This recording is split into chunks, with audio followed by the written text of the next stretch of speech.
அகில மீடியா நேயர்களுக்கு வணக்கம். இன்றைய உலக முக்கிய செய்திகள். முதலில் தலைப்புச் செய்திகள். மீண்டும் மத்திய கிழக்கில் பதட்டம், அதிரடியாக வான்பரப்பை மூடிய ஈரான். லண்டனில் விழுந்து பற்றி எரியும் விமானம், பயணித்தவர்களின் நிலை. அங்காராவில் அடுக்குமாடி குடியிருப்பில் தீ விபத்து, 3 உயிரிழப்பு. அமெரிக்க தேவாலயத்தில் துப்பாக்கிச் சூடு, 2 பலி, 2 படுகாயம். வாங்கூவர் விமான நிலையத்தில் வெஸ்ட் ஜெட் விமானத்தில் தீ விபத்து. ஸ்னோபெக் பொறிமுறையை தூண்டுவது குறித்த ஐரோப்பிய ஒன்றிய அச்சுறுத்தலுக்கு எதிராக ஈரான் தகவல். காசாவில் இஸ்ரேல் திடீர் தாக்குதல், பலி எண்ணிக்கை அதிகரிப்பு. மியான்மர் எல்லையில் இந்தியா ட்ரோன் தாக்குதல். வெளிநாடொன்றில் பாரிய நிலநடுக்கம். ஈரானிய விஞ்ஞானிகள் நெதன்யாகுவுக்கு எச்சரிக்கை. தொடர்பென விரிவான செய்திகள். ஈரான் தனது வானிலையை மீண்டும் மூடியுள்ளதால் மத்திய கிழக்கில் பதற்றம் ஏற்பட்டுள்ளதாக சர்வதேச ஊடகங்கள் செய்தி வெளியிட்டுள்ளன. ஈரான் இன்று காலை முதல் தனது மேற்கு மற்றும் தென்மேற்கு வான்பரப்பை தற்காலிகமாக மூடியதாக அதிகாரப்பூர்வ அறிவிப்பு வெளியாகியுள்ளது. ஈரானின் இந்த நடவடிக்கை காரணமாக பல சர்வதேச விமானங்கள் ஈரான் வான்பரப்பை தவிர்த்து பாகிஸ்தான், கத்தார் மற்றும் துருக்கி வழியாக பயணிக்கின்றன. இதனால் விமான நிலையங்களில் தாமதம் மற்றும் மாற்றங்கள் ஏற்பட்டுள்ளன. கடந்த வாரம் ஈரான் மற்றும் இஸ்ரேலுக்கிடையில் மீண்டும் உளவுத்துறை தாக்குதல், சைபர் தாக்குதல்கள் மற்றும் கடல் ரீதியான பதில்கள் இடம்பெற்றுள்ளன. ஜூலை 10 அன்று ஈரானில் இராணுவ முகாமில் ஏற்பட்ட படுகாயம் மற்றும் வெடிவிபத்து பெரும் பரபரப்பை ஏற்படுத்தியது. இதனால் பாதுகாப்பு காரணங்களுக்காக வான்பரப்பை மூடும் நடவடிக்கை மேற்கொள்ளப்பட்டுள்ளது என ஈரான் விளக்கம் அளித்துள்ளது. இந்நிலையில் கடந்த மாதம் ஈரான் ஜனாதிபதி மசூத் பெசஸ்கியான், ஈரான் நாடாளுமன்றத்தின் சபாநாயகர் முகமது பாகேர், நீதித்துறை தலைவர் மொஷானி எஜை உள்ளிட்டோர் கலந்து கொண்ட ஈரான் தேசிய கவுன்சில் கூட்டம் நடந்த கட்டிடத்தை குறிவைத்து 6 ஏவுகணைகளை இஸ்ரேல் ஏவியது. உடனடியாக ஆபத்து கால வழியாக அங்கிருந்த அனைவரும் வெளியேறினர். இஸ்ரேல் நடத்திய இந்த தாக்குதலில் ஈரான் ஜனாதிபதி மசூத் பெசஸ்கியான் காயமடைந்ததாகவும் தற்போது தகவல் வெளியாகியுள்ளது. இஸ்ரேல் தன்னை கொல்ல சதி செய்வதாக மசூத் பெசஸ்கியான் ஏற்கனவே குற்றம் சாட்டியிருந்த நிலையில் தற்போது இந்த தகவல் வெளியாகியுள்ளது. லண்டன் சவுத் எண்ட் விமான நிலையத்தில் ஒரு விமானம் விபத்துக்குள்ளாகி பற்றி எரிவதாக தகவல் வெளியாகியுள்ளது. இன்று ஞாயிற்றுக்கிழமை பிற்பகல் 12 மீட்டர் நீளம் கொண்ட விமானம் விபத்துக்குள்ளாகி தீப்பிடித்து எரிவதாக எசெக்ஸ் காவல்துறை தெரிவித்துள்ளது. விமான நிலையத்தின் செய்தி தொடர்பாளர் கூறியதாவது: நேற்று மதியம் லண்டன் சவுத் எண்ட் விமான நிலையத்தில் ஒரு பொது விமானம் சம்பந்தப்பட்ட ஒரு கடுமையான சம்பவம் நடந்திருப்பதை தாங்கள் உறுதிப்படுத்த முடியும். விமான நிலையத்தின் வலைத்தளத்தின்படி ஞாயிற்றுக்கிழமை பிற்பகல் புறப்பட திட்டமிடப்பட்ட 4 விமானங்கள் ரத்து செய்யப்பட்டுள்ளன. உள்ளூர் அதிகாரிகளுடன் இணைந்து பணியாற்றி வருவதாகவும், முடிந்தவரை விரைவில் கூடுதல் தகவல்களை வழங்க முடியும் என்றும் விமான நிலையம் தெரிவித்துள்ளது. விபத்தை தொடர்ந்து சவுத் எண்ட் விமான நிலையத்தில் இருந்து வரும் அனைத்து விமானங்களும் ரத்து செய்யப்பட்டுள்ளன. எசெக்ஸ் காவல்துறையின் செய்தி தொடர்பாளர் கூறியதாவது: சம்பவ இடத்தில் உள்ள அனைத்து அவசர சேவைகளுடனும் நாங்கள் இப்போது பணியாற்றி வருகிறோம். மேலும் அந்த பணி பல மணி நேரம் தொடரும். இந்த பணி தொடரும் வரை முடிந்தவரை பொதுமக்கள் இந்த பகுதியை தவிர்க்குமாறு கேட்டுக்கொள்கிறோம். இந்த விமானத்தில் பயணித்தவர்கள் தொடர்பில் எந்தவொரு தகவலும் வெளியாகவில்லை.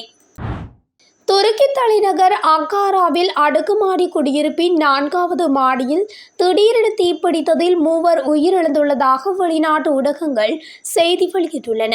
இத்தீ விபத்தில் 30க்கும் மேற்பட்டோரை மீட்படையினர் மீட்டு வைத்தியசாலையில் சேர்த்துள்ளனர்.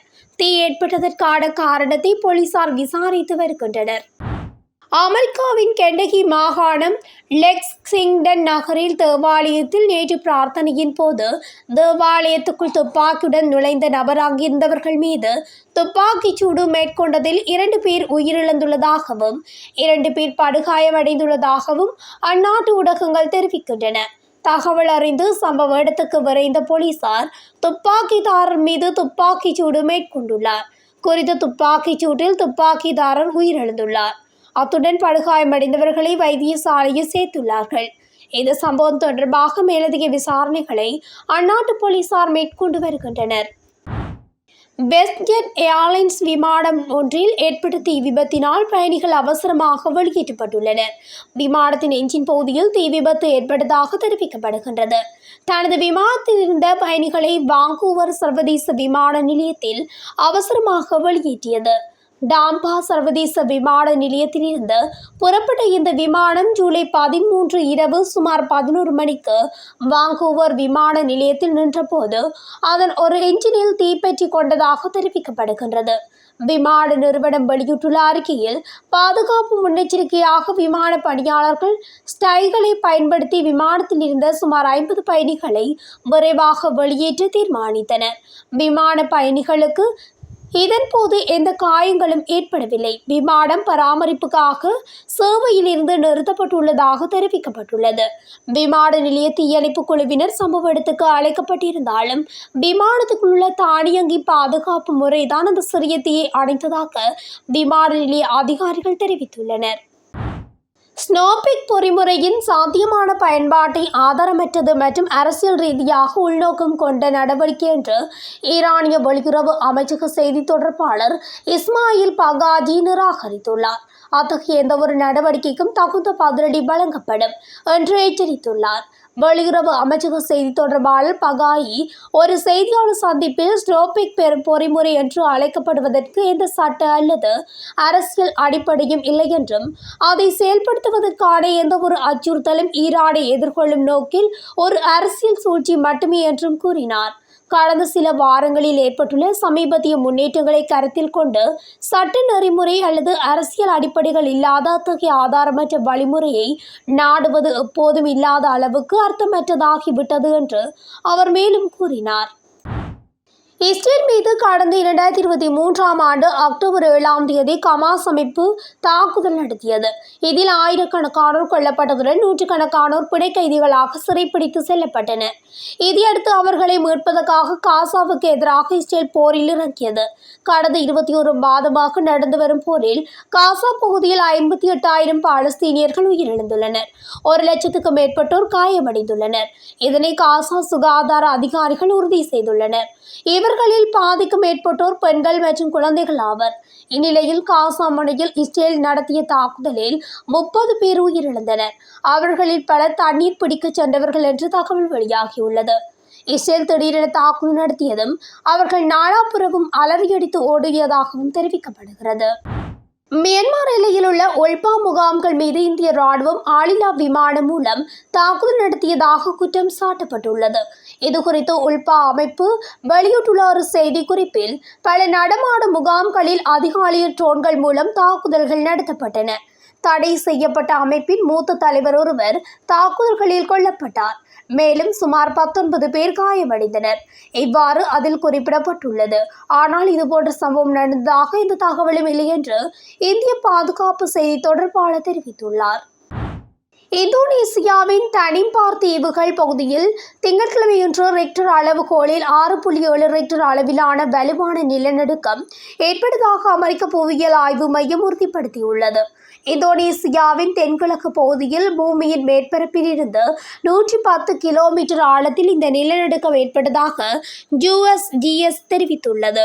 இந்தியாவின் தேசிய நிலநடுக்கவியல் மையம் வழங்கிய தகவலின்படி இந்த நிலநடுக்கம் முற்பகல் 11:20 மணியளவில் இந்திய நேரப்படி நடந்துள்ளது. நிலநடுக்கத்தை தொடர்ந்து சுனாமி ஏற்படும் அபாயம் இல்லை என்றும் உள்ளூர் ஊடகங்களுக்கு அதிகாரிகள் உறுதிப்படுத்தியுள்ளனர். காயங்கள், கட்டமைப்புகளுக்கு சேதம் அல்லது உயிரிழப்புகள் குறித்து இதுவரை எந்தவித தகவலும் இல்லை என்று அதிகாரிகள் உள்ளூர் ஊடகங்களுக்கு தெரிவித்துள்ளனர். ஈரானுக்கு எதிரான போரில் இஸ்ரேலிய ஆட்சி தனது நோக்கங்களை அடைவதில் தோல்வியடைந்ததை வலியுறுத்திய வெளியுறவு அமைச்சர் அராக்சி, இனிமேல் ஈரானிய விஞ்ஞானிகள் நெதன்யாகுவுக்கு தங்கள் திறன் என்ன என்பதை காண்பிப்பார்கள் என்று அடிக்கோடிட்டு எச்சரிக்கையாக விடுத்துள்ளார். ஈரானிய வெளியுறவு அமைச்சர் அப்பாஸ் அராக்சி தனது எக்ஸில் ஒரு பதிவில் இஸ்ரேலிய ஆட்சியின் பிரதமர் பெஞ்சமின் நெதன்யாகுவின் ஈரானிய ஏவுகணைகள் பற்றிய கருத்துக்களுக்கு பதிலளித்தார். கிட்டத்தட்ட 2 ஆண்டுகளுக்கு முன்பு காசாவில் வெற்றியை நெதன்யாகு உறுதியளித்தார். இறுதி முடிவு இராணுவ புதைகுழி, போர்க்குற்றங்களுக்காக கைது வாரண்டை எதிர்கொள்வது மற்றும் 2 லட்சம் புதிய கமாஸ் ஆட்சேர்ப்பு ஈரானில் 40 ஆண்டு கால அமைதியான அணுசக்தி சாதனைகளை அளிக்க முடியும் என்று அவர் கனவு கண்டார். அவரது கூலிப்படையினர் தியாகம் செய்த டஜன் ஈரானிய கல்வியாளர்களில் ஒவ்வொருவரும் 100+ திறமையான சீடர்களுக்கு பயிற்சி அளித்தனர். அவர்கள் நெதன்யாகுவின் திறமை என்ன என்பதை காண்பிப்பார்கள் என்றும் அராக்சி வலியுறுத்தினார். இத்துடன் அகில மீடியாவின் இன்றைய உலக முக்கிய செய்திகள் நிறைவடைகின்றன. தொடர்ச்சியாக செய்திகளை அறிந்து கொள்ள அகில மீடியாவுடன் இணைந்திருங்கள். நன்றி, வணக்கம்.